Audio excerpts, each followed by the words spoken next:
The story of Yusuf alayhi salam can be broken up into 12 parts. If you know the story, you can easily, as it is in Sūrat Yūsuf, you can break it up into 12 parts. I'll tell you why I'm telling you this. When I was in college, before I was even interested in Islam, I took a course called World Literature. And in that course, we studied some parts of Plato's Republic, Aristotle. We even studied actually the Communist Manifesto. We read some things from the Confucius. We read some things from the Bible. We read something from the Qur'an. And at the time, I didn't know any Arabic. When we took this course, one of our homework assignments was to compare the story of Joseph in the Bible to the story of Yusuf alayhi salam in the Qur'an. That was a homework assignment. And the only thing I had was the translation. Now I'll tell you what happened at the end of that homework assignment later, but let's go back to this. How many parts did I say the story has? What surah number is it? Anyone know? 12. Surah number 12 has 12 parts.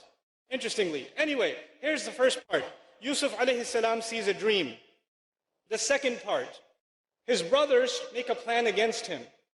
The third part, and by the way, the plan succeeds and he's taken away from his family, you know what happens. The third major part, the wife of the minister tries to seduce Yusuf alayhi salam, the test that he was put through. So the first part was the dream, the second was the brothers, the third was the wife of the minister, the fourth one was when she called the ladies. She called all of the ladies and they also fell in and they, did what they did with the knife. They weren't very good with knives. And then the fifth part, Yusuf alayhi salam ended up in jail. You guys know that part? Right? He was falsely accused and he went in jail. The sixth part is when the king had a dream and he couldn't figure out what the dream means. What kind of animal did he see in the dream? Call it out loud. Huh? A cow. Very good. That's a very loud cow over there. Okay. Now, the seventh part is that the dream that he had gets interpreted by Yusuf alayhi salam. So he doesn't know what to do with the dream. They send for Yusuf alayhi salam, he interprets the dream. The eighth part is Yusuf alayhi salam is released from prison. He gets out of prison. The ninth part is the women, remember those ladies with the knives? They confess. They admit that they did something wrong. The 10th part, the wife of the minister also confesses. The 11th part, the brothers learn their lesson. You know the brothers who put him in the well in the beginning? Now we're in part 11 and they learned their lesson.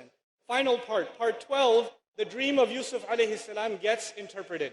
Finally, he knows what the ta'wil of the ru'ya was, the interpretation of the dream was. Okay, how many parts did I say again? 12. Now listen carefully. Part 1, he sees a dream. Part 12, the dream gets interpreted. Part 2, the brothers make a scheme against him. Part 11, backwards, the brothers learn their lesson and they ask for forgiveness. Part 3, the wife of the minister tries to scheme against Yusuf. Part 10, going backwards, the wife confesses that she was wrong. Part 4, the ladies tried to seduce or say something about Yusuf alayhi salam. Part 9, the ladies confess. Part 5, Yusuf alayhi salam goes to jail. Going backwards, part 8, Yusuf alayhi salam is released from prison. Part 6, the king sees a dream. Part 7, the king's dream is interpreted. This is not a book. It was a speech. There was no editing. There was no, here are the 12 parts. Let's put part 1 and part 12, part 2 and part 11, part 3 and part 10. It wasn't like that. It was given as a surah. The Rasul recited it. And just in that recitation, it has this perfect symmetry. Subhanallah, ma a'jaba hadha al-kalam.